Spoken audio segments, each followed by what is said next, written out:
ವೀಕ್ಷಕರೇ ನಮಸ್ಕಾರ. ತಮ್ಮ ಪರಿಚಯ ವಾಹಿನಿಗೆ ಸುಸ್ವಾಗತ. ಶಿವ ಶಿವ ಎಂದರೆ ಭಯವಿಲ್ಲ, ಶಿವನಾಮಕ್ಕೆ ಸಾಟಿ ಬೇರಿಲ್ಲ ಎನ್ನುವಂತಹ ಭಕ್ತಿ ತುಂಬಿದಂತಹ ಕನ್ನಡ ಚಲನಚಿತ್ರ ಗೀತೆಯನ್ನು ನಾವೆಲ್ಲರೂ ಕೇಳಿರುತ್ತೇವೆ. ಮನಪೂರ್ವಕವಾಗಿ ಆರಾಧನೆ ಮಾಡಿದರೆ ಶಿವಪರಮಾತ್ಮರು ಅತ್ಯಂತ ಬೇಗನೆ ಒಲಿದು ಬೇಡಿದ ವರವನ್ನೆಲ್ಲ ಕರುಣಿಸಿಬಿಡುತ್ತಾರೆ. ಶಿವಪರಮಾತ್ಮರು ಸೃಷ್ಟಿಯಲ್ಲಿರುವಂತಹ ಕೆಟ್ಟದನ್ನೆಲ್ಲ ತನ್ನ ಮೂರನೆಯ ಕಣ್ಣಿನ ಒಂದು ನೋಟದಿಂದಲೇ ನಾಶಗೊಳಿಸಬಲ್ಲರು. ಸೃಷ್ಟಿಯ ಲಯವನ್ನು ನಿರ್ಧರಿಸುವಂತಹ ದೇವಾನುದೇವ ಮಹಾದೇವರಿಗೆ ಅನೇಕ ಮಂತ್ರಗಳು ಅರ್ಪಿತವಾಗಿವೆ. ಅಂತಹ ಮಂತ್ರಗಳಲ್ಲಿಯೇ ಶಿವಪಂಚಾಕ್ಷರಿ ಮಂತ್ರ ಶಿವಪರಮಾತ್ಮರನ್ನು ಒಲಿಸಿಕೊಳ್ಳಲು ಶ್ರೇಷ್ಠವಾದಂತಹ ಮಂತ್ರ. ಈ ಮಂತ್ರ ಅತ್ಯಂತ ಸರಳವಾಗಿದ್ದು ಯಾರು ಬೇಕಾದರೂ ಸಹ ಪಠಿಸಬಹುದಾಗಿದೆ. ನಮಃ ಶಿವಾಯ ಎನ್ನುವುದೇ ಪಂಚಾಕ್ಷರಿ ಮಂತ್ರ. ಶಿವದೇವರಿಗೆ ನಾನು ನಂಬಿ ಶರಣಾಗುತ್ತೇನೆ ಎಂಬ ಅರ್ಥವನ್ನು ಈ ಶಿವಪಂಚಾಕ್ಷರಿ ಮಂತ್ರ ಹೊಂದಿದೆ. ಇದು ನಮಃ ಶಿವಾಯ ಎಂಬ 5 ಪವಿತ್ರ ಅಕ್ಷರಗಳನ್ನು ಹೊಂದಿದೆ. ಸಂಸ್ಕೃತ ಭಾಷೆಯಲ್ಲಿ ಪಂಚಾಕ್ಷರ ಎಂದರೆ 5 ಅಕ್ಷರಗಳು ಎಂದರ್ಥ. ಈ ಮಂತ್ರಕ್ಕೆ ಓಂ ಎಂಬ ಬೀಜಾಕ್ಷರವನ್ನು ಸೇರಿಸಿ ಹೇಳುವುದು ರೂಢಿಯಲ್ಲಿದೆ. ಪಂಚಾಕ್ಷರಿ ಮಂತ್ರಕ್ಕೆ ಓಂಕಾರವು ಸೇರಿದರೆ ಅದು ಓಂ ನಮಃ ಶಿವಾಯ ಎನ್ನುವಂತಹ ಷಡಕ್ಷರಿ ಮಂತ್ರ ಅಥವಾ ಪ್ರಣವ ಪಂಚಾಕ್ಷರ ಮಂತ್ರವಾಗುತ್ತದೆ. ನಾವು ನಮ್ಮ ಪ್ರಸ್ತುತ ಸಂಚಿಕೆಯಲ್ಲಿ ಓಂ ನಮಃ ಶಿವಾಯ ಎಂಬ ಮಂತ್ರದ ಒಳಾರ್ಥವೇನು, ಇದನ್ನು ಜಪಿಸುವುದರಿಂದ ಆಗುವ ಲಾಭಗಳೇನು ಎನ್ನುವುದನ್ನು ತಿಳಿದುಕೊಳ್ಳುತ್ತಾ ಹೋಗೋಣ. ಯಜುರ್ವೇದದಿಂದಲೇ ನಮಃ ಶಿವಾಯ ಎಂಬ ಪಂಚಾಕ್ಷರಿ ಮಂತ್ರವನ್ನು ತೆಗೆದುಕೊಳ್ಳಲಾಗಿದೆ.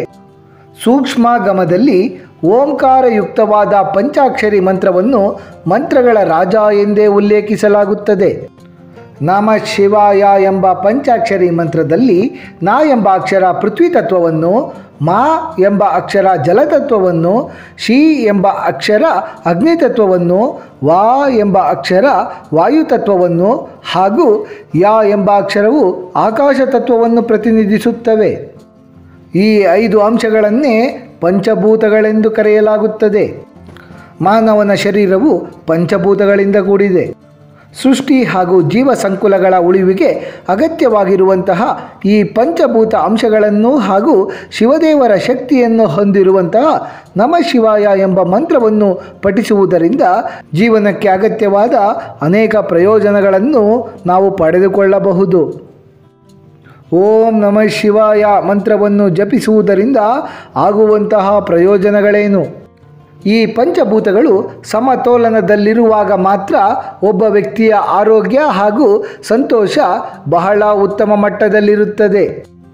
ಶಿವಪಂಚಾಕ್ಷರಿ ಮಂತ್ರವನ್ನು ಪಠಿಸಿದಾಗ ಮಾನವನ ದೇಹವನ್ನು ರೂಪಿಸಿರುವಂತಹ 5 ಪಂಚಭೂತಗಳನ್ನು ಸಹ ಶುದ್ಧೀಕರಿಸಬಹುದು. ಇದರಿಂದಾಗಿಯೇ ಮನಸ್ಸು ಹಾಗೂ ದೇಹದಲ್ಲಿ ಉಲ್ಲಾಸ ಹಾಗೂ ನವಚೈತನ್ಯವು ಮೂಡಿ ಸಂತೋಷ ನೆಲೆಸುತ್ತದೆ. ಆರೋಗ್ಯವೂ ಸಹ ವೃದ್ಧಿಯಾಗುತ್ತದೆ. ಈ ಶಿವಪಂಚಾಕ್ಷರಿ ಮಂತ್ರದಲ್ಲಿ ಪ್ರಚಂಡವಾದ ಶಕ್ತಿ ಅಡಗಿದೆ. ಓಂ ನಮಃ ಶಿವಾಯ ಎಂಬ ಮಂತ್ರವು ಸೆಕೆಂಡಿಗೆ ಹಲವಾರು ಧ್ವನಿ ತರಂಗಗಳನ್ನು ಉತ್ಪಾದಿಸುತ್ತದೆ.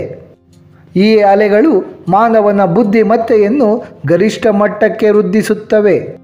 ಈ ಕಂಪನಗಳು ನಮ್ಮ ಮಾನಸಿಕ ಸಮಸ್ಯೆಗಳನ್ನು ಹಾಗೂ ದೈಹಿಕ ಅನಾರೋಗ್ಯಗಳನ್ನು ಗುಣಪಡಿಸುವಲ್ಲಿ ನೆರವಾಗುತ್ತವೆ. ಈ ಪಂಚಾಕ್ಷರಿ ಮಂತ್ರವನ್ನು ನಿರಂತರವಾಗಿ ಜಪಿಸುವುದರಿಂದ ಖಿನ್ನತೆ, ನಿದ್ರಾಹೀನತೆ, ರಕ್ತದೊತ್ತಡ, ಮರುವಿನ ಸಮಸ್ಯೆ, ವಾತ, ಮೈಕೈ ನೋವು, ಪದೇ ಪದೇ ಕಾಡುವಂತಹ ಶೀತ, ಜ್ವರ, ಹೃದಯ ಸಮಸ್ಯೆಗಳು, ಕೋಪದ ನಿಯಂತ್ರಣ ಹೀಗೆ ಹಲವಾರು ದೈಹಿಕ ಹಾಗೂ ಮಾನಸಿಕ ಸಮಸ್ಯೆಗಳಿಂದ ಮುಕ್ತರಾಗಬಹುದು. ಮೆದುಳಿನಲ್ಲಿ ಗಾಬಾ ಎನ್ನುವಂತಹ ರಾಸಾಯನಿಕವಿದೆ. ಇದು ಸಂತೋಷವನ್ನು ಉಂಟು ಮಾಡುತ್ತದೆ. ಈ ರಾಸಾಯನಿಕದ ಕೊರತೆ ಮನುಷ್ಯನನ್ನು ನಿದ್ರಾಹೀನನನ್ನಾಗಿ ಮಾಡಿ ನಿದ್ರೆಯನ್ನು ಕಡಿಮೆಗೊಳಿಸುತ್ತದೆ. ಓಂ ನಮಃ ಶಿವಾಯ ಎನ್ನುವ ಮಂತ್ರವು ಮೆದುಳಿನಲ್ಲಿರುವಂತಹ ಗಾಬಾ ಎನ್ನುವ ರಾಸಾಯನಿಕವನ್ನು ಉತ್ಪತ್ತಿ ಮಾಡಿ ನಿದ್ರಾಹೀನತೆಯನ್ನು ಕಡಿಮೆ ಮಾಡುತ್ತದೆ. ಓಂ ನಮಃ ಶಿವಾಯ ಎಂಬ ಮಂತ್ರವನ್ನು ನಿರಂತರವಾಗಿ ಜಪ ಮಾಡುವುದರಿಂದ ವಿದ್ಯಾರ್ಥಿಗಳಲ್ಲಿ ಏಕಾಗ್ರತೆ ಹಾಗೂ ಜ್ಞಾಪಕ ಶಕ್ತಿ, ಬುದ್ಧಿಶಕ್ತಿ ವೃದ್ಧಿಯಾಗುತ್ತದೆ. ಓಂ ನಮಃ ಶಿವಾಯ ಎಂಬ ಮಂತ್ರ ನಮ್ಮ ರಕ್ತದ ಪರಿಚಲನೆಯನ್ನು ಸುಧಾರಿಸಿ ಹೃದಯದ ಬಡಿತವನ್ನು ಸ್ಥಿರಗೊಳಿಸುತ್ತದೆ. ಈ ಮಂತ್ರವನ್ನು ಪಠಿಸುವುದರಿಂದ ಶಿವದೇವರ ರಕ್ಷಣೆಯು ದೊರೆತು ಭಯ, ಭೀತಿ ಹಾಗೂ ಹಿಂಜರಿಕೆಗಳಿಂದ ಮುಕ್ತಿಯನ್ನು ಪಡೆದುಕೊಳ್ಳಬಹುದು. ಜೊತೆಗೆ ವ್ಯಕ್ತಿಯು ಧಾರ್ಮಿಕ ಚಿಂತನೆಗಳ ಕಡೆಗೆ ಬಾಗಿ ಉತ್ತಮ ನಡತೆ ಹಾಗೂ ಸದ್ಗುಣಗಳಿಂದ ತನ್ನ ಜೀವನದಲ್ಲಿ ಸದ್ಗತಿಯನ್ನು ಸಹ ಪಡೆದುಕೊಳ್ಳುತ್ತಾನೆ. ದಿನದ ಆರಂಭವನ್ನು ಓಂ ನಮಃ ಶಿವಾಯ ಎಂಬ ಮಂತ್ರದಿಂದ ಪ್ರಾರಂಭ ಮಾಡಿದರೆ ಹೊಸದಾದ ನವಚೈತನ್ಯವು ದೊರೆತು ಇಡೀ ದಿನ ಆಹ್ಲಾದಮಯವಾಗಿರುತ್ತದೆ. ಶಿವಪಂಚಾಕ್ಷರಿ ಮಂತ್ರವನ್ನು ಯಾರು ಎಲ್ಲಿ ಬೇಕಾದರೂ ಸಹ ಪಠಣ ಮಾಡಬಹುದು. ಈ ಮಂತ್ರವನ್ನು ಪಠಿಸುವುದಕ್ಕೆ ಯಾವುದೇ ಒಂದು ನಿಖರವಾದಂತಹ ನೀತಿಯಾಗಲಿ ನಿಯಮವಾಗಲಿ ಇಲ್ಲ. ದೇಹ ಹಾಗೂ ಆತ್ಮವನ್ನು ಶುದ್ಧೀಕರಣಗೊಳಿಸಿಕೊಂಡು ದೇವರನ್ನು ಒಲಿಸಿಕೊಳ್ಳಲು ನಿತ್ಯವೂ 108 ಬಾರಿ ಶಿವಪಂಚಾಕ್ಷರಿ ಮಂತ್ರವನ್ನು ಪಠಣ ಮಾಡಬೇಕು. ಮಹಾಶಿವರಾತ್ರಿ ಹಬ್ಬದಂತಹ ಸುದಿನಗಳಲ್ಲಿ ಶಿವಪಂಚಾಕ್ಷರಿ ಮಂತ್ರವನ್ನು ಪಠಿಸುವುದು ಬಹಳ ಶುಭಕರ. ಆತ್ಮೀಯ ವೀಕ್ಷಕರೇ, ಓಂ ನಮಃ ಶಿವಾಯ ಎಂಬ ಪಂಚಾಕ್ಷರಿ ಮಂತ್ರದ ಸಂಪೂರ್ಣ ಮಹತ್ವಗಳನ್ನೆಲ್ಲ ತಿಳಿದುಕೊಂಡ ನಮಗೆಲ್ಲರಿಗೂ ಆ ಶಿವಪರಮಾತ್ಮರ ಕೃಪಾ ಕಟಾಕ್ಷ ಸದಾಕಾಲ ಇರಲೆಂದು ಕೋರಿಕೊಳ್ಳುತ್ತಾ ಈ ಕಿರುಪರಿಚಯವನ್ನು ಮುಗಿಸುತ್ತಲಿದ್ದೇವೆ. ವೀಕ್ಷಕರೇ, ನಿಮಗೆ ಈ ವಿಡಿಯೋ ಇಷ್ಟವಾಗಿದ್ದಲ್ಲಿ ಲೈಕ್ ಮಾಡಿ, ಶೇರ್ ಮಾಡಿ ಮತ್ತು ಸಬ್ಸ್ಕ್ರೈಬ್ ಮಾಡಿ ಹಾಗೂ ಬೆಲ್ ಬಟನ್ ಒತ್ತುವುದನ್ನು ಮರೆಯಬೇಡಿ.